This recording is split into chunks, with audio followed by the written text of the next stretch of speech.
From prison love letters to broken hearts, God had wrote me with pictures. He seemed really sincere. For the first time, I was like, wow, this person could be somebody that I connect with on a deeper level than a pen pal. to explosive fights and shattered dreams. Look, I sit here and try to open up and talk to you about something, you shut me down every damn time. Yes, I'm lonely. And you're gonna sleep right there, lonely to mother night. This is the shocking story of how Lindsey Down's manipulative schemes and explosive temper led to one of the most satisfying downfalls in Love After Lockup history. Lindsey Down's story begins long before the reality TV cameras started rolling. Growing up in Mississippi, she was surrounded by family but constantly making choices that pulled her away from any chance of a normal life. Her journey into the criminal world started early, with charges related to drugs and fraud that would eventually land her behind bars.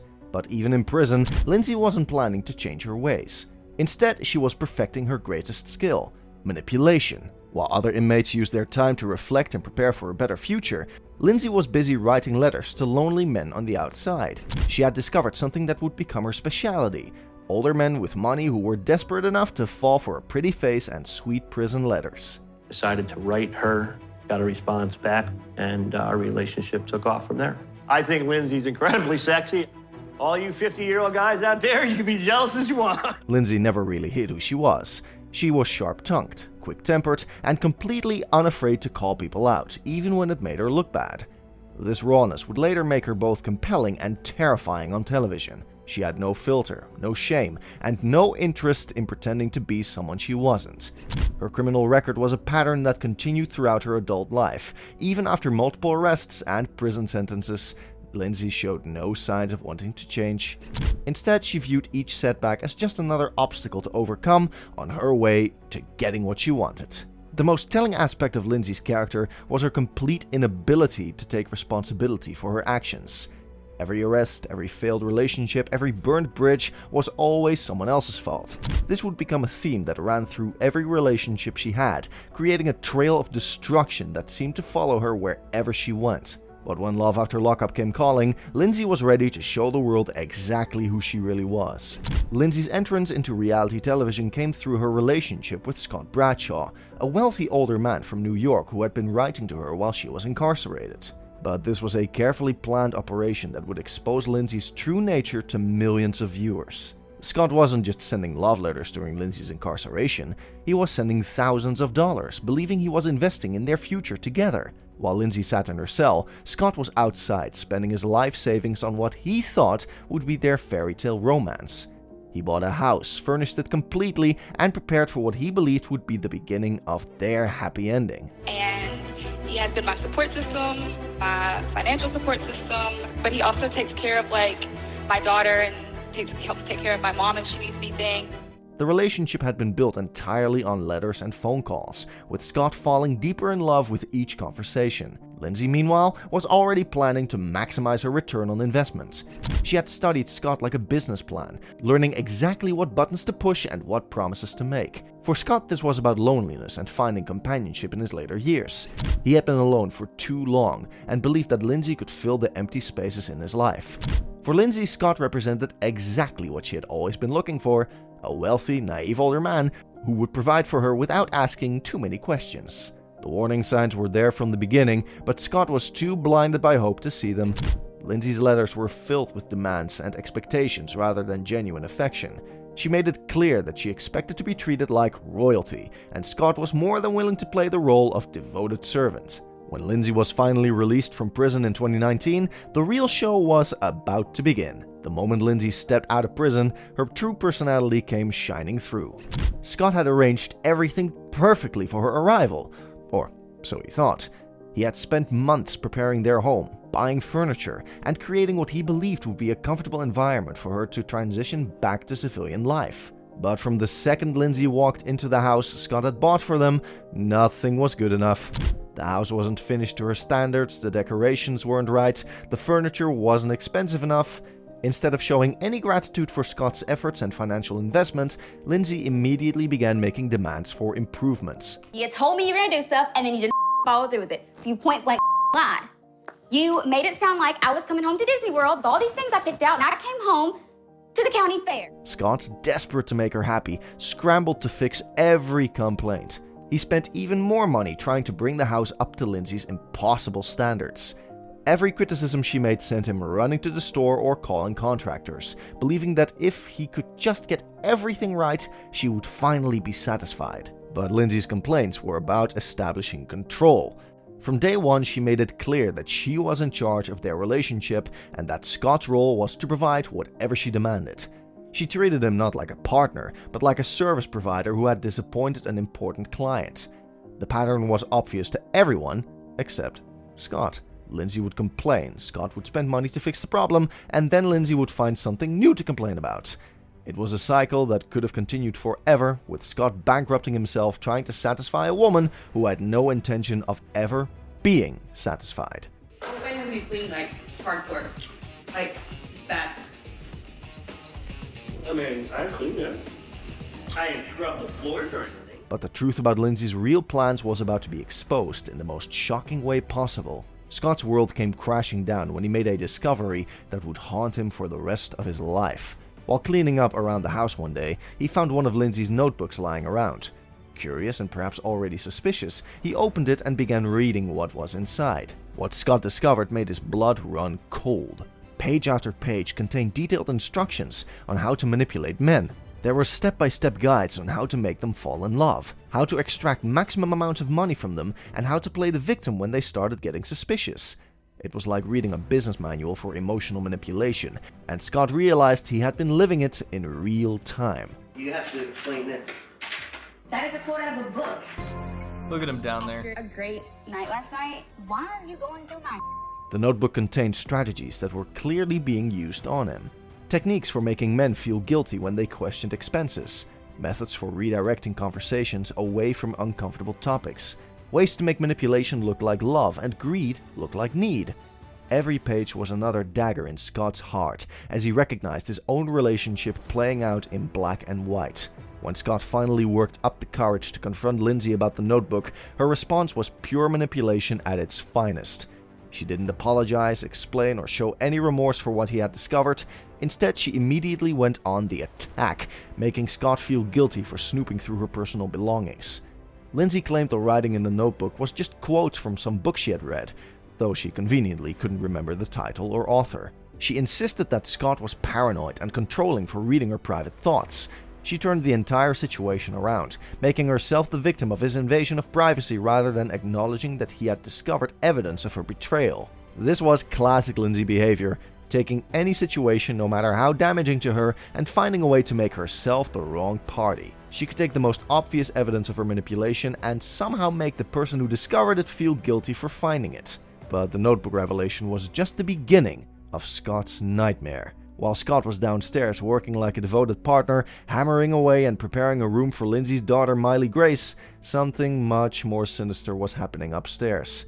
Lindsey had been hiding a massive secret that would destroy any remaining illusions Scott had about their relationship. For 6 years, Lindsey had been in a relationship with a woman named Tara Bell. This wasn't just a casual friendship or past romance, this was an active, ongoing relationship that Lindsey had never ended. While Scott was pouring his heart, soul, and bank account into building a future with her, Lindsey was maintaining her real romantic relationship behind his back.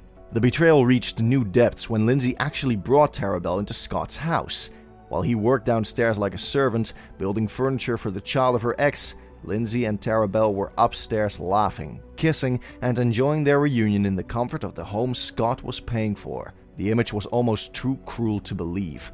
Scott, completely devoted and working his fingers to the bone to create a perfect environment for Lindsey and her daughter, while directly above him, the woman he loved was being intimate with her actual partner. It was a level of disrespect and manipulation that seemed almost impossible to comprehend. When Scott inevitably discovered this betrayal, Lindsey's response was even more shocking than her actions. Instead of showing any shame or remorse, she actually used air quotes when Scott accused her of cheating. She treated the word cheating like it was some ridiculous concept that didn't apply to her situation. Lindsey argued that Scott was being delusional and controlling for being upset about a relationship with Tara Bell. She acted as if having another romantic partner living in his house was perfectly normal and that he was overreacting by being hurt. Her ability to gaslight Scott into questioning his own reasonable response to betrayal was masterful in its cruelty. Tara Bell herself confirmed what viewers already suspected, that Lindsey only dated men for their money and material benefits, while her real emotional and physical connections were with women. Scott wasn't a boyfriend or partner, but he was a walking ATM machine with feelings that Lindsey barely acknowledged. The final destruction of Scott's life was about to unfold in the most spectacular fashion. The end of Scott and Lindsey's relationship came when Scott made one last, desperate attempt to understand what was happening to his life.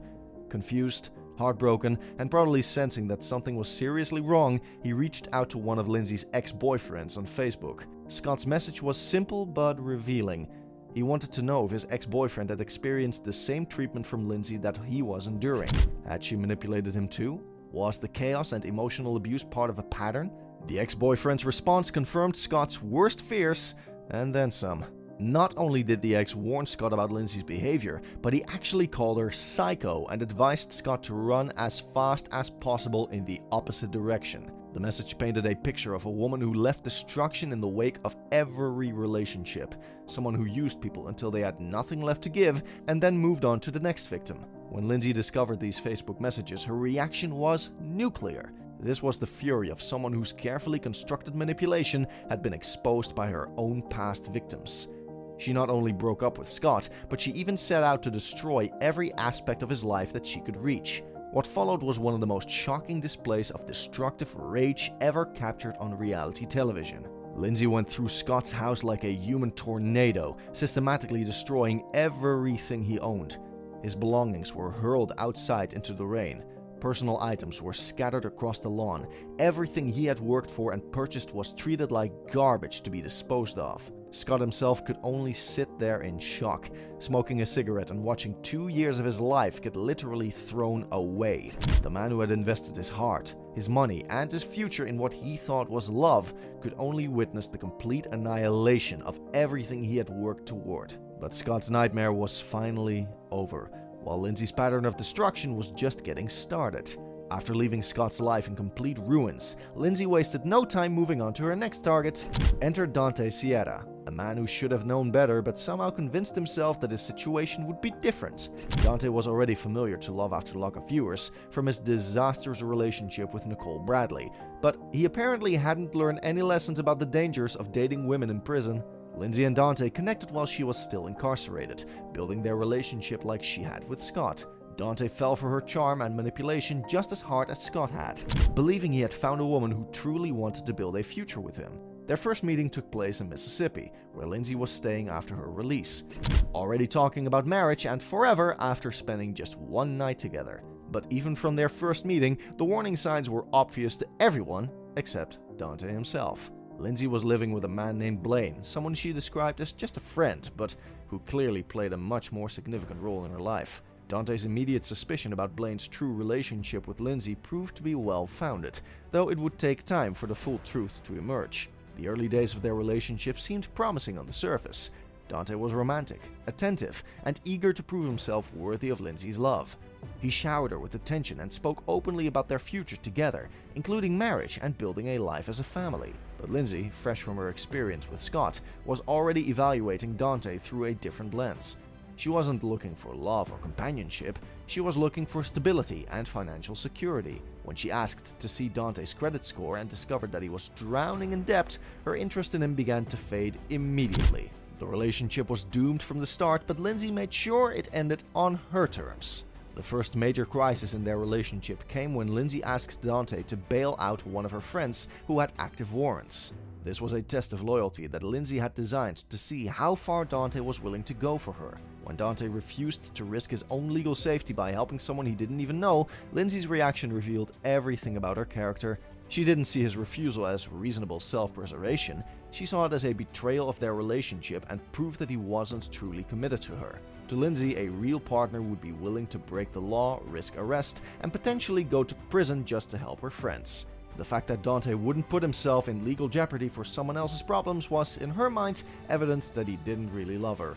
This incident marked the beginning of the end of their relationship. From that point forward, Lindsey became increasingly distant and cold towards Dante. She stopped returning his calls as frequently, grew harder to reach, and made it clear that he wasn't meeting her expectations as a partner. Dante, confused and heartbroken by her sudden change of behavior, tried desperately to prove himself worthy of her love. He increased his efforts to please her, became more attentive, and tried to convince her that he was committed to their future together.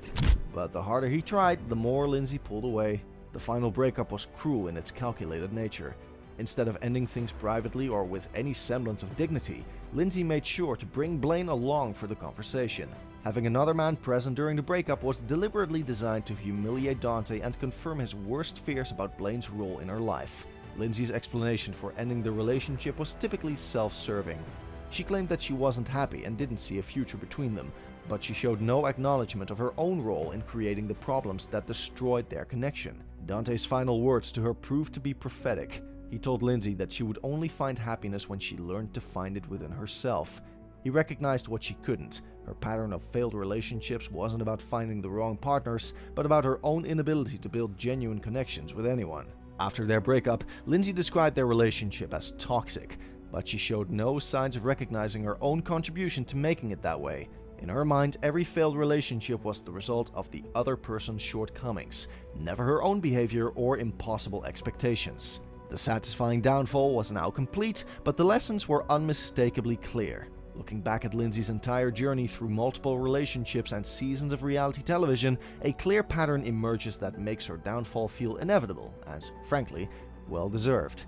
Every relationship followed the same destructive cycle: manipulation, exploitation, blame-shifting, and eventual destruction. Each relationship revealed new layers of Lindsey's character flaws. She was incapable of gratitude, unable to accept responsibility for her actions, and completely unwilling to change her behavior even when it repeatedly led to disaster. She treated every partner like a resource to be exploited rather than a human being deserving of respect and honesty. The most satisfying aspect of Lindsey's downfall isn't that she lost her relationships, it's that she did it all to herself. Every explosive fight, every betrayal, every moment of cruelty was her choice. She had multiple opportunities to change course, to treat people better, to build something lasting and meaningful. Instead, she chose destruction every single time. In the end, Lindsey Downs got exactly what she deserved: nothing. No loving partner, no financial security, no stability, and no respect from viewers who watched her destroy innocent people season after season. She traded all the possibilities of genuine happiness for temporary power and control, only to discover that building a life on manipulation is like building a house on sand.